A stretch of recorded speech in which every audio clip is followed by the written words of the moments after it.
Good morning, everyone. Praise be to God for this wonderful day.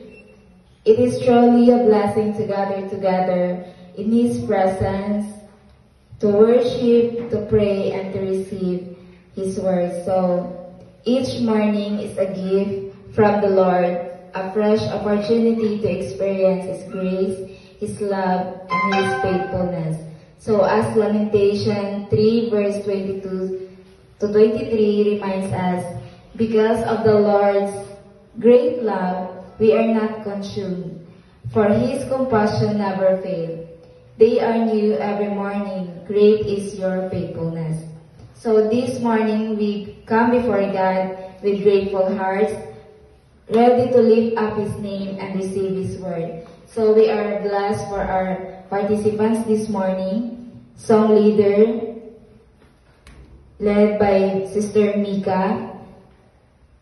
Opening prayer, Sister Erica. And musical offering, Sister Teren. And our speaker this morning is Sister Sharon. So as we begin, let us prepare ourselves to be filled with God's presence.